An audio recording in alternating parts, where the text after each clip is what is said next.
Hello friends, ओम श्री गणेशाय नमः। जय माता दी। आप सभी का स्वागत है आपके अपनी यूट्यूब चैनल पर। आप सभी को नवरात्रि की हार्दिक शुभकामनाएं। आज हम नवरात्रि के 9वें दिन पर दुर्गा सप्तशती पाठ के 13वें अध्याय को प्रस्तुत करेंगे।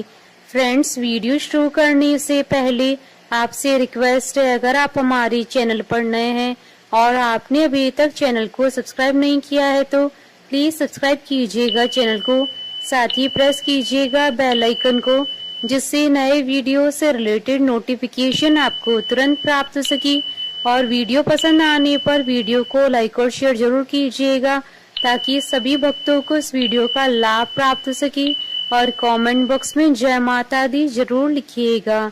या देवी सर्वभूतेषु शक्ति रूपेण संस्थिता नमस्तस्यै नमस्तस्यै नमस्तस्यै नमो नमः। 13वां अध्याय प्रारंभ। राजा सुरत और वैश्य को देवी का वरदान। महर्षि मेधा ने कहा, हे राजन, इस प्रकार देवी के उत्तम महात्म का वर्णन मैंने तुमको सुनाया। जगत को धारण करने वाली इस देवी का ऐसा ही प्रभाव है। वही देवी ज्ञान को देने वाली हैं और भगवान विष्णु की इस माया के प्रभाव से तुम और ये वैश्य तथा अन्य विवेकी जन मोहित होते हैं और भविष्य में मोहित होंगे। हे राजन, तुम इसी परमेश्वरी की शरण में जाओ। यही भगवती आराधना करने पर मनुष्य को भोग, स्वर्ग तथा मोक्ष प्रदान करती हैं। मार्कंडेय जी ने कहा, महर्षि मेधा की यह बात सुनकर राजा सुरत ने उन उग्र व्रत वाले ऋषि को प्रणाम किया और राज्य के छिन जाने के कारण उनके मन में अत्यंत गिलानी हुई और वह राजा तथा वैश्य तपस्या के लिए वन को चले गए और नदी के तट पर आसन लगाकर भगवती के दर्शनों के लिए तपस्या करने लगे। दोनों ने नदी के तट पर देवी की मूर्ति बनाई और पुष्प, धूप, दीप तथा हवन द्वारा उनका पूजन करने लगे।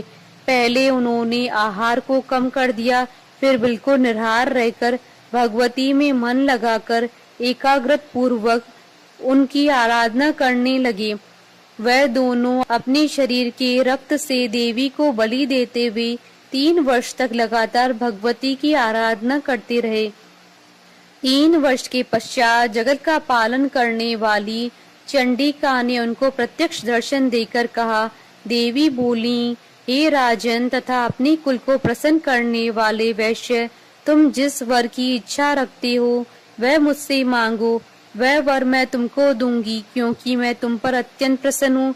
मार्कंडेय जी कहते हैं, यह सुन राजा ने अगले जन्म में नष्ट न होने वाला अखंड राज्य और इस जन्म में बलपूर्वक अपने शत्रुओं को नष्ट करने के पश्चात अपना पुनः राज्य प्राप्त करने के लिए भगवती से वरदान मांगा।